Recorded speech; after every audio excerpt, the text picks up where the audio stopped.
So 40 years, there's not too many bands that can say that. And the fact that you guys have kept it going and that you've kept new music coming out and stayed incredibly, well, you've been loyal to your fans by continuing to put out new music. It's pretty great. The creativity has never kind of ebbed for you. No, that's it's a natural, thing for us. It's what we love. Part of what we love about it, obviously, playing live was the other part, and playing songs that people want to hear and want to sing along to. But doing new stuff keeps you healthy, keeps it fun. You know, we're always learning. There's always a new way to play a G chord. Isn't that that's a great line, man? There's always a new way to play a G chord. That's pretty Yeah, good. Because a lot of people would say, it's all been done before. You might hear that, but I guess that's not true. of course not. I Yeah. mean, what was it? I heard what's his name, the piano player on Colbert. Can't remember the guy's name now. Oh, John Baptiste. Yeah, that Yeah. guy. Yeah. I think he was on the Oscars, one of the few TV shows I've watched lately. And he was just talking about there's just 12 notes, and there's so many ways you can express those 12 notes. And we're not done. No one's done. I love that. Yeah, he was on there with Trent Reznor and Atticus Ross for the soundtrack for Soul. I think they won an Oscar for that. Yeah. That Reznor guy, he's pretty amazing himself. Well, talk about a guy who's got range. Yeah. Yeah, commitment is like, there's a few people that I've seen over my career. Springsteen was one in his prime, like on the Born in the USA tour, and then Nine Inch Nails in their prime. And I've never, seeing someone on that stage with such commitment and so in that moment, like a god, it was just like, wow, this is the power of music right here, right now. And that was amazing stuff. I've seen a few artists like that. That just blew me away. Gord Downie was obviously another one. So it's good stuff to see and feel and be inspired like that. I saw Nine Inch Nails during the first Lollapalooza tour, and they were on Jane's Addiction were the headliners. That was in Toronto at Exhibition Stadium, and I remember it hadn't gotten dark yet. It was still kind of light, which I would imagine the guys in Nine Inch Nails were not used to. And Trent got so angry at one point at his keyboard player that he went over and poured whatever was in his red Solo cup all over the keyboardist's equipment, and which he then threw on the side. And I mean, maybe it was planned because they did have another keyboard ready that came out and replaced it. Yeah. So I have no idea, but you're absolutely right. I never thought about it that way before. The level of commitment that it takes to because there was a real theatricality to what Nine Inch Nails did as well. Yeah, I mean, they understood the power of what they were delivering. It's interesting. I like that you're still inspired by stuff that you see like that. Are you a consumer of kind of new music that's out there as well? A little bit. Yeah. I kind of poke my head around what's going on. Obviously, my daughter's in the scene, so through her, I get introduced to all kinds of stuff. The thing that she introduced me actually, which is a great recommendation, is I think it's on Spotify and all those other things, is vintage Hawaiian music. Come on, right? Seriously, right. If you're having a day where you think the vibe's not right or it's a little edgy, you just blast vintage Hawaiian music, and my God, the whole house just goes, oh yeah, this works. I love that. Okay, so maybe on the next 5440 tour, you know how there's always music playing in the stadium, the auditorium while everybody's filing in. Maybe that's what you've got going on in your next tour. No, I think it's when everybody's filing out. So you chill them down. There you go. That sounds good. You don't want to be too mellow before you go on. Yeah, fair enough. You know what? I've been listening to. I like a lot of classic movies. I've been listening to a lot of old radio plays on satellite radio. I've been getting my hands on like all these old, the Sam Spade stuff. Got all the sound design and everything before everybody was watching TV. There were radio serials and stuff, and just getting a ton of joy from the time machine, the effect of listening to those. It's really cool. Yeah. There's a little bit of that going on too. It's kind of neat, isn't it? It's like, oh yeah. It's so good. It's so good. Okay, so I know that you. I was obviously super disappointed, and I know everybody was that the festival was canceled last year just because of COVID. But And truthfully, no word has come down yet about this year. It's full steam ahead. Well, as far as we know right now, but obviously everybody's health and well-being is going to be front of mind. But I know that Robin and Robert were super excited to have you on board. And we've kind of prepped you with the question, right? With the one question that we need to kind of get you out. And I know for a guy that's been writing songs for more than 40, well, you started the band in the late 70s, but I'm sure you were writing songs before you got together with 5440. How many songs do you figure you've written over your career, ballpark? I don't know. There's probably 300-400 that are published, so maybe double that. Yeah, I don't know. I bet you it's more than that. Yeah, it could be. I bet you it's more than that. Yeah. Do you remember do you remember like one of the early songs, one of the first songs that you guys ever wrote that you were kind of happy about and you thought, yeah, okay, that's officially a song? Yeah, that's a good question. I don't know. I remember we had a song called Anxious Moments and Contagious. Looking back, I don't know if they were great songs or not. It doesn't matter if they're great. School Days was another one. I think everybody's written a song called School Days. Yeah. I don't remember how they go, weirdly. Yeah, that's a good question. That's all right. I wasn't going to ask you to break out into School Days or anything. No worry. But the idea of I think the idea of hitting on a song that you wish you had written, I think the spirit behind the question is just a song that hit you in a special way, that kind of checked the boxes for you as an artist, that things that you hope to convey when you write a great song. And if there's one that you that touched you and that you were like, yeah, man, I wish I'd written that one. I wish my name was attached to that. Well, there's it's so funny because that I don't know who came up with that question. Was that you? It's a good question. It was, and I'm not going to take credit for it. It was Robert Ott and Robin Ott. Yeah, because I sit with my wife, or sometimes when my daughter was here, we hear something on the radio or watch TV, and I go, I wish I wrote that one. It just works. But before I get to that, you were saying about songwriting. It's funny. We have a song on our first album, the Green album, we call it, called Alcohol Heart. And that song, I don't know, you'd have to look it up and listen to it, but I was trying to figure out Tell Me Why by Neil Young, and I couldn't figure it out. But I came up with this other thing, Yeah. This is not that, but it's not bad. And then I just started to sing to it. And that's sort of how I became a songwriter, actually, is trying to figure out other songs, but I didn't have the patience or the knowledge to sort of finish the job. But it did sort of start me off on this other path. And I went, wait a minute, I can just bypass learning other people's songs and create my own. So that's how I became a songwriter. Alcohol Heart was, a good high school friend, still a great friend of mine. He told me about country music, and this is the 70s when it was in the golden era of country music. And he says, it's all about alcohol and heartbreak. So I said, wow, that's a great name for a song. And I just called it Alcohol Heart. So fast forwarding to your question of what song, why do I go, damn, I wish I wrote that, is, I don't know, a few years back, I was just going through old golden era country artists and songs, I should learn some of these just to have in my back pocket, because, they're great topics, right? And it's, they're kind of fun songs like Buck Owens or Charlie Rich or Charlie Pride or Waylon Jennings, all these, Freddie Fender, all the classics. Yep. And I just started to sort of, on Google, not listen necessarily, just sort of look at, and then I hit on Conway Twitty, right?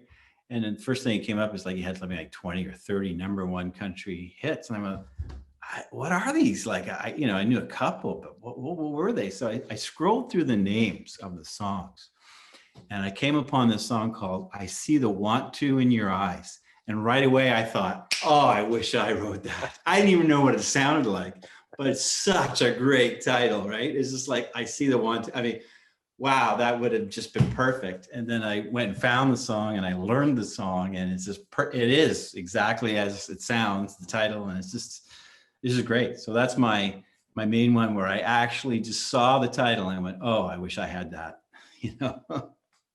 I love that. I love that. Sometimes I work on a daily basis in the world of top 40 country right now.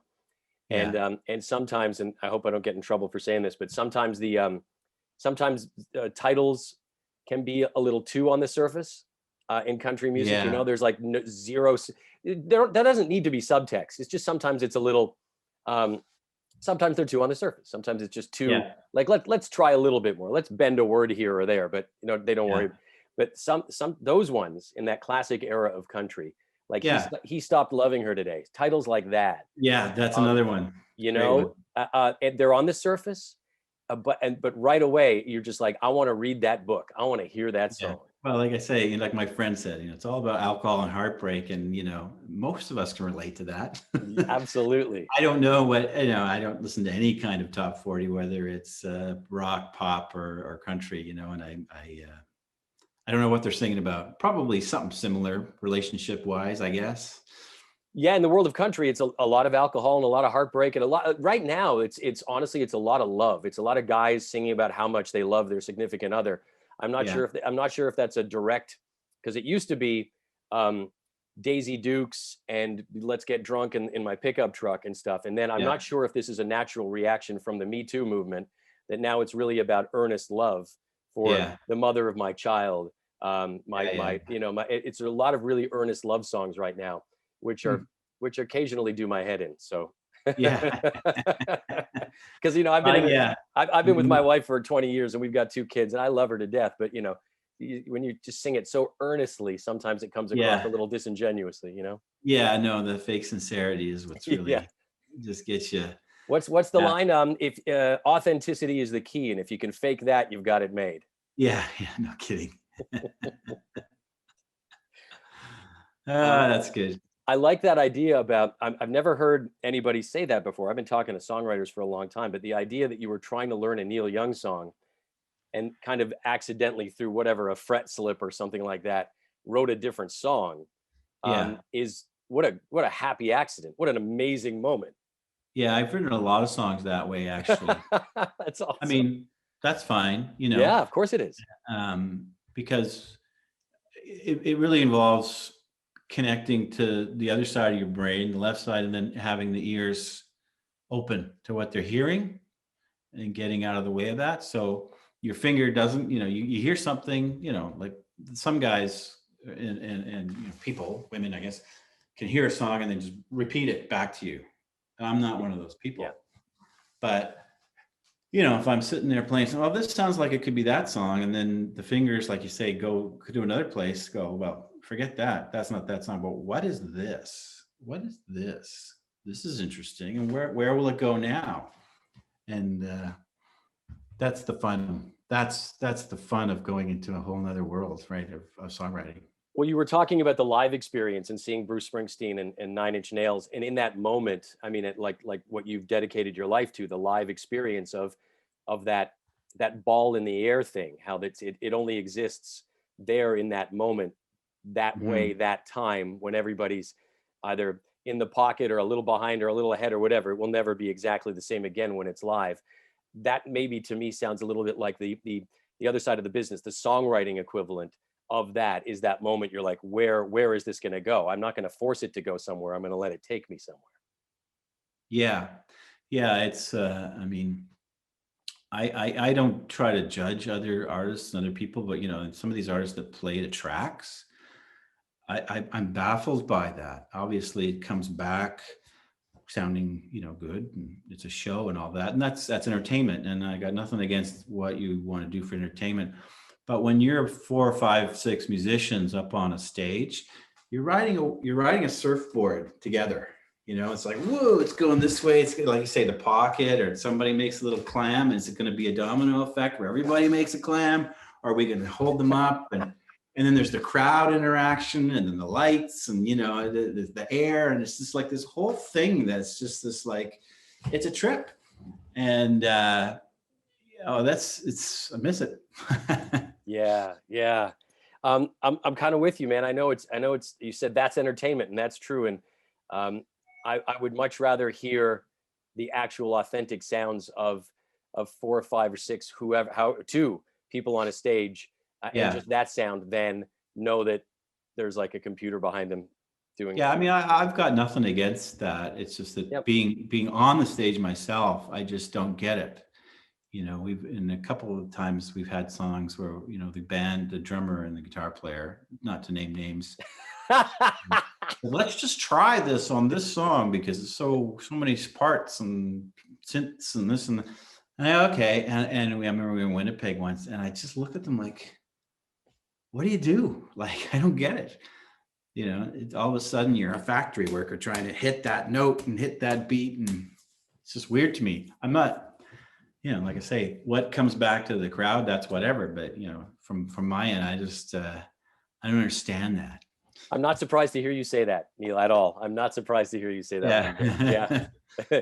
that sounds like kind of like it's your stock and trade, right? This is what you do. You get out there and you make live music. You don't go out there and press play on a I don't know, whatever, on something to let people hear the music. You create it. Yeah, there's people that can do that sort of prefab sound, deliver it way better than I could even imagine doing it. Yeah, well, I mean, bands like Rush and stuff ended up, their compositions got so complicated, and there were so many layers and sounds that they wanted to incorporate that they would have there were some tracks going on. Yeah, I mean, whatever, like I say, and I know that YouTube maybe had some stuff going on too. Yeah. I'm not sure about that, but that's what I've been told. No, for sure. Yeah. Yeah. But, you know, we had one of the highlights of our career was opening for the Stones, and that was awesome because, you know, it was in the Saddle Dome in Calgary, and we got there. Well, there's a whole lot of stories behind that because Ronald Wood took us out the night before. Oh, amazing! Yeah, come on. It's just amazing. But on the day of the show, you know, he comes and we sit down in their sound check, and they're kind of fighting, just like, you know, any band would, like how to do Start Me Up. Like, no, it doesn't go like that. And Jagger's sitting on the drum riser, kind of just pissed off, like these guys can't get it together. And Keith's just kind of doing his thing, and Ronnie's kind of saying, well, you know, how are we doing this? And you know what I mean? It's just it does. They do figure it out. but you know, and then Ronnie takes us under the stage, and that's where their roadies are. So on Keith's side is Keith's roadie. You know, he's this like guy that's like 100 years old with the beard. You know, he's straight out of Lord of the Rings or something. And he just shows us all this beautiful gear that's like from the 50s and 60s, guitars and everything, and all this stuff. And then on Ron's side, same thing, you know, Strats and this and that. And everything's just so amazing. Like, even if they weren't the Stones stuff, it'd be worth a fortune. Yeah. And that's all it was there, was basically their roadie guys that have been with them forever, that tune the guitars and get them ready for whatever song that they are going to play, I guess. And, you know, they run them up the little stairs and hand them to them and stuff like that. And, you know, no computers, no anything like that under there. And then it's so funny because, you know, we were in awe by the whole experience. And when we were playing, the only lights we had was follow spots on our faces, so I couldn't see anything. We didn't know if we were going to get booed or whatever. And, you know, the crowd loved us, and it was great and stuff. And then we did our 30-minute or 40-minute set. And as we're walking off the stage, we heard all these voices from under the stage, like, "Good work, guys! You rock!" and loved it. And you know, they're just so nice, right? So it was like it was the guys we had met just before we went on. It was just, I don't know. It was a real fun experience. But you know, that's a band that's still around. Like Brad, our bass player, you know, that I started this thing with, we always said that when they quit, that's our 20-year warning to quit as a band. And we haven't had our 20-year warning yet. That's start the stopwatch. That's right, the countdown clock. That's very funny. They're still going, and crazily enough, yeah. That I love the fact that they were arguing about how to start playing a song. First of all, called "Start Me Up," but how to start playing a song that they probably played 600 times. I guess so. They had some weird way to introduce it with the drums or something. But anyway, yeah. And then Dave elbows me. He's like, "See, I know, right? It's a real band." And I can't believe you were out for dinner the night before. That maybe that has to remain a story for your book. Yeah, it was a good one. Really, really entertaining. You have birds in your house? There's birds everywhere, but not in the house. That's just that's the world. That's the planet around you. Yeah. Yeah. We have this, well, let's see if you can sort of see out there. Oh my God. Yeah, that's beautiful. That's the back 40. It's just filled with birds, hummingbirds, all kinds of birds. There's even a couple of ravens that hang out too. Down here in Toronto, I just asked my Amazon Alexa to play the digital sounds of birds. Vintage Hawaiian, telling you that's the answer. That's what I'm going to do. Neil, I won't take up any more of your time, man. This was a real pleasure. I have no idea. I wish this was. It's nice to talk to somebody. Oh, good. I was talking to Jeff Trott about this the other day. I don't know if you know Jeff. Do you know Jeff? Familiar, but he wrote "If It Makes You Happy" with Sheryl Crow, and he was in Sheryl Crow's band for a long time. And great tune. Every Day's a Winding Road, and yeah, he played with Tears for Fears for a while, and when Kurt wasn't in the band. But I was talking to him the other day from his studio, and he said a similar thing. He was like, "Man, it's just kind of nice to talk to somebody, because usually, you know, if you're in the middle of a tour cycle and recording, and you're like, oh yeah, we have to do press too. We've got to get some of that stuff in, and then it's just more of a, I don't know, not an us versus them thing, but you know what I mean. It's almost like I have to do that stuff to get the word out about what we're doing. But I know these things have taken on a bit of a different, I guess, relevancy right now. Yeah, it's you watch the world kind of go on without you in some respects. It's strange. Yeah, that's what it feels like. I did. You were mentioning Florida and the U.S. doing a better job of rolling out the vaccine, which they certainly did. But I crunched some numbers earlier today, because I was like, is nobody catching it anymore in Florida? I know they're saying, oh, it's a huge success and people are partying in Miami, but I'm like, this thing is not gone away. No, I think that they are. The bars and stuff are open in Miami, but so I checked out some numbers, and in Miami-Dade, the county, it's about the same population as Toronto. And we've got about 900 cases a day or something like that, new cases a day right now. They are just a little bit below that. They're about 800 cases a day. So it's still happening there. Maybe more people are vaccinated than are vaccinated here. But there's just as many people testing positive on a daily basis in Miami-Dade and than there are in Toronto. It seems like their problem is they've reached the threshold of volunteers. That's right. I think I get the impression that more Canadians will want to get the vaccine than be against it. Yeah. Although I've run into a few, that have concerns, and I kind of go, well, I guess that's your right, I guess. Yeah. Especially, people in my daughter's age, childbearing age, I guess. They're like, I don't know, if I want to have kids, and they're like, never thought of that, but but you need to. Last time I checked, in order to have kids, you need to be alive.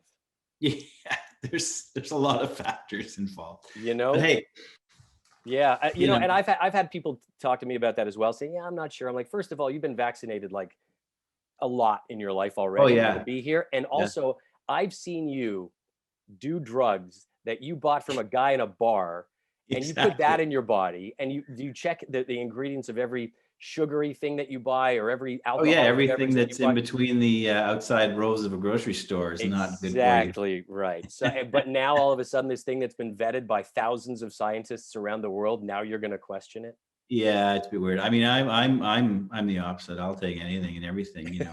Me too. I've had my shingles shot. Yeah. Have you? No, I haven't, but I will. I'll definitely get it. You should. Yeah. I mean, because both my parents had shingles when they were alive, and it was not fun for them. Yeah, I've heard that. That's not going to happen to me. And then I've had pneumonia shot. I've had every shot you can think of to just cover my base. Yep. Right. So. Well, that's because you're smart. That's because you're smart, and you're not following great. I'm willing. You're willing. How's your daughter doing? She doing okay? Yeah, she's just released, I think, just this week, her album launch, and doing really well. The album's called "Set the Fire," which is kind of funny because it was our first independent album, and she asked me if she could call that because her name's Candle. And yeah, that works. That's awesome. And then the album sounds really good, kind of an R&B inspired thing in an old school way. So you should check it out if you get a chance. Yeah. You've played with her a bunch, right, over the years? Yeah, we also have a band called A Family Curse, which you can look up. Yeah. and some fun videos, which we did over the COVID, just with iPhones and stuff. And because she's in Montreal, right? No, she got caught here in the studio in Vancouver during the pandemic, and then just decided to stay. So she's living with, ironically, I mean, when the kids